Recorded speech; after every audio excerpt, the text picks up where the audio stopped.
All right, and we're back again for another episode of Uncrowned Kings.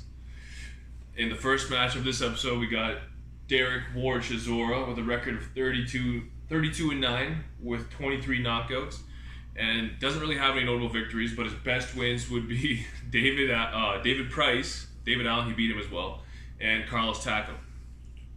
And in this corner, we have the old mongoose, Archie Moore, with a record of 186 wins, 23 defeats, and 10 draws, with 132 knockouts, with notable victories over Joey Maxim at light heavyweight and Jimmy Bivens at heavyweight. So this is a pretty interesting clash of styles. I'm going to give it to Reese for the tail of the tape to kind of give you an idea of what we're dealing with here. So, Derek Chisora comes in at 6'1.5", 74-inch reach, and his best shape, he weighs in at around 246. Archie Moore comes in at 5'11", I believe, 5'10", 5'11", 75-inch reach, and he weighs in about like 186 at heavyweight. So he has an inch reach advantage on Moore. So I'm gonna be on. Okay, I'm just gonna be honest. Okay, Derek Chisora is gonna come out. Archie Moore liked to box in the pocket. He's gonna come meet Derek Chisora in the middle of the ring. Chisora is basically gonna move him back into the corner on the ropes and punch him everywhere. He's just like got like a 60-pound weight advantage, and they both like to fight inside. He's gonna punch him everywhere: his arms, his hips, his shoulders, the back of his head, the side of his head, his face, his chest, his heart, his stomach, his kidneys. Moore's gonna throw back. Obviously, it's a fight. Oh man! But Chisora has a great chin. He's way bigger. He's not gonna be doing much damage, and he's gonna be taking a lot of damage everywhere. It's gonna wear him down quickly because Chisora's gonna lean on him too. Moore will probably make it out of the first. I see him getting TKO'd, maybe even knocked out for a 10 count in the second round. I just think the size difference is way too big, especially for the style that Chisora fights. If you like to fight inside and you're 60 pounds less than Derek Chisora, let's just say you're gonna get masked. That's mauled. That's Mall City. So what's your final pick? Second round, TKO, Derek Chisora. Okay, who has the reach advantage here? Archie Moore by 1 inch. Archie Moore's got an inch of reach on him. I don't think Moore would be able to keep him off of his jab. Okay, so Moore has the inch of reach, which is what I thought he would. And if you look at the tape, there's a lot of tape on Archie Moore. He does have a really good jab. He doesn't use it a ton, but when he does use it, it's effective. I think he would be using his angles and his footwork, which is far superior to Derek Chisora. It's not even the same level. And he'd just be dancing around him, throwing that jab, backing up, working off his back foot the whole time. Chisora has nothing to worry about coming forward. He's just going to keep coming forward. He can get hit with all the jabs, right hands all night. It's not going to do nothing to him, especially when Archie's on his back foot. There's nothing behind a punch moving backwards. Very few people can knock people out going backwards. Chisora will be getting touched a lot. First 2 rounds. By the end of the second round, Chisora will have got him against the ropes. Probably the last 15-20 seconds. Lands a huge overhand right. Archie takes it, but you can tell it just is like the hardest shot he's ever been hit with in his life. We're talking about a 60-pound weight difference. He stumbles back to his corner, and then he comes back out because that's the kind of guy we're dealing with. Just too much heart for his own good. And he gets hit with another clean shot, and he stumbles all over the ring, and Chisora jumps on top of him, just hits him with everything, and the ref has to stop the fight. I don't see Archie Moore getting flattened. I think the ref would have to pull him off and save him, but it doesn't get out of the third round. And again, Archie will be up on points. Punch stats are going to look good for him, but this is a boxing match. Damage is what counts. Chisora will probably hit him 3 times total in the whole fight, and it'll be over. What round? Third round, knockout. And what do you got, Reese? I have second round. I don't think Moore would be able to keep him off of the jab. Second for Reese. Second for TKO. Chisora's only going to hit him a couple times, and he gets him in the corner and mauls him. Go ahead. Like Marshall said, Archie Moore is way more advanced when it comes to boxing ability. But you're talking two different animals. You got Derek Chisora, the size difference, the strength difference, the power difference. You know, he has a better jab, more that is, than Chisora. That's a joke. But if you're trying to keep off a bear with your jab, you gotta do that for so long, if you can at all. So I see the first round, Moore knows he has to use the jab. He's got a little bit of reach. He knows his boxing ability's better, his footwork's better, everything's better that way. He can't be caught too many times by Chisora. He knows it. So he's gonna try and keep the fight on the outside, use the ring. Near the middle to the end, Chisora's gonna catch up to him and hurt Archie. He's gonna hurt him. And then going into the second round, Archie's not gonna have his leg. They're not gonna be gone, but they're not gonna be 100%.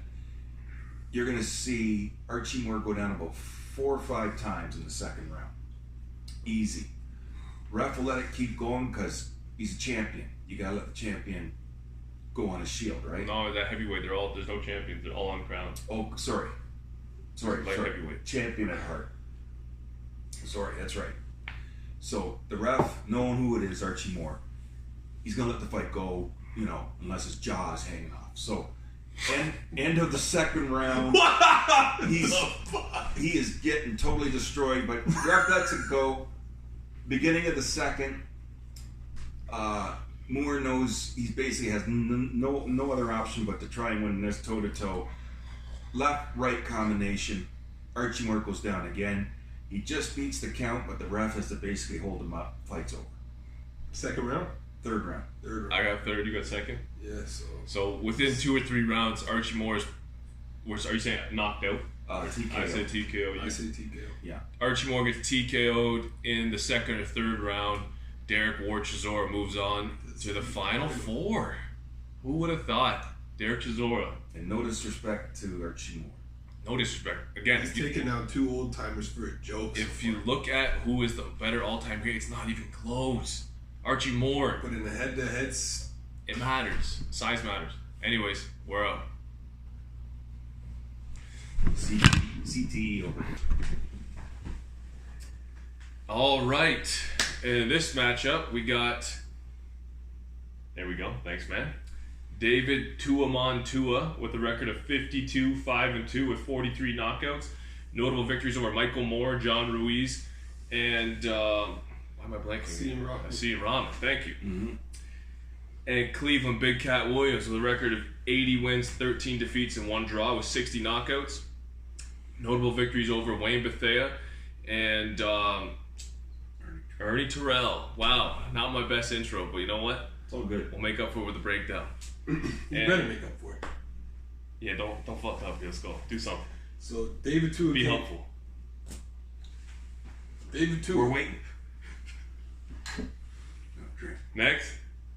David Tua came in at 5'10" with a 70-inch reach, and he weighed in. What are you weighing at? Just over 230 in it. Yeah, it was about 232, I believe. Yeah. Cleveland Williams came in at 6'3.5" with an 80-inch reach, I believe. Yes. And he weighed about 229, 230-ish. Yeah. So they weigh about the same. Yeah, but Cleveland Williams has a big 10-inch reach. And he didn't use his jab all the time, but when he did use his jab, it was actually a very effective jab. It was hard and it was accurate. I think this is a crazy competitive fight, and I could see it going either way, honestly. Stylistically, I think stylistically both is kind of a bad matchup for the other dude, because I could see Tua getting inside and doing work, and I could also see Cleveland Williams landing shots from the outside that are going to be stinging and hurting Tua. So I think this is going to be really competitive, but I see Williams coming out, and I think he'll know, considering the size of Tua, that he has to use his jab more than he usually does. And he obviously would know how effective his jab is when he uses it. And I see him coming out and jabbing, trying to control the distance, and still trying to land his quick left hook off the jab as well. And I see Tua coming out, moving his head, trying to get inside, trying to cut off the ring like he usually does. And I think the first half of the fight will be controlled by Cleveland Williams. Couldn't think of the word I was trying to say. Don't move your hand like that again. Anytime now. I could see Cleveland Williams controlling the majority of the first half of the fight. David Tua, I think he'll be able to get in some solid body work throughout the first half of the fight when he does get inside. And I see him trying to wear down Williams and probably winning the majority of the second half of the fight. But I think Cleveland Williams will bank enough rounds by using his jab and turning him with his hook and circling that he will win a very, very close split decision against David Tua. Very close. I'm talking like 1 point close. Okay, so like we said, Cleveland Williams is a solid jab, but he doesn't use it. I think he's going to see the height difference, and he's going to try to use that jab. But if you watch Cleveland's tape, he's very stiff in his stance. His jab's not going to be very effective against David Tua. If he'll be throwing it, but Tua's going to be slipping that shit all night long, and he's going to be getting inside on his body. But there's a big but here. If you go look at that first Sonny Liston fight, who's only an inch or two taller than David Tua. Who's only an inch or two taller than David Tua. He got inside on Cleveland Williams. And guess who was doing the better body work? Cleveland Williams. He broke Liston's ribs. Who hits harder, in my opinion, than David Tua. So if he's gonna if that guy gets inside, that's fine, and he's not upset with Liston being inside on him. He's gonna be okay with Tua being on the inside with him. I don't see him being uncomfortable with that. That's where he thrives. His best punch, ironically, is a left hook to the body, even though he's 6'3.5". David Tua's best punch is also a left hook. His, I'd say, is to the head. So it's gonna be a battle of left hooks. I think because Cleveland has the advantage in the reach, because he can hit him from further away, he will be landing some shots, and those will be the difference in this fight. I don't see either guy getting stopped. If anyone does, it would definitely be Cleveland Williams. You look at the records, 13 defeats, 8 of those are knockouts. A lot of that came out later in his career, though, after he got shot and was fighting with his intestines taken out and stuff. Crazy story. Tua lost 5 times, never been stopped. But if you look at the taller fighters he fought, Ike Abeabuche, who's about 6'2.5", Lennox Lewis comes to mind. He couldn't do much with a long fighter that liked to use his range like that. But then again, he doesn't use his range. So it's interesting. It's very interesting. I do think because Cleveland can use his range when he wants to, and he likes fighting to the body, his best work is to the body, and loves the inside game, I think he has more options in this fight. And because of that, I think Cleveland Williams wins this fight. Close. Unanimous. Split decision. What's with the facial expression? It's good. Just want to mess with you. Big time. Thoughts? All right. This would be an awesome fight, man. It's too bad these guys weren't in the same generation of heavyweights. Yes, Cleveland Williams didn't use the jab like he probably should have, and he had a really good jab. Excuse me. What do you have, like 10 inches more reach? Yeah. And he's how much taller than 5 inches. 5.5 inches. That's going to be a lot of difference, especially that reach. Cleveland Williams could hit. The power would be pretty close between these two. Might be an edge to Tua. He was known as the hardest hitter before Liston. That's right. Crazy. He was. Yeah, the power is pretty equal. I would edge it to Tua. I would edge it to Tua as well. Only because of the way he's built in the center of gravity. It'd be close though. I think he would train and be prepared to use his jab against a guy like Tua. You know, if he was to fight a Frazier, I think he would do that. If he fought a Tyson, he would do that. He would try, in my opinion, to keep him out there. Tua would get in sometimes, but to get in, he's got to eat and he's going to get fed some real hard power shots. And over how many rounds this fight goes, that all takes a toll. And like Marshall said, they both had good left hooks, but I think his left hook, Cleveland Williams that is more effective because he can control the fight better if he's controlling it on the outside.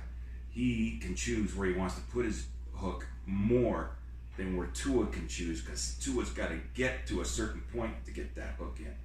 So I don't think there'll be knockdowns.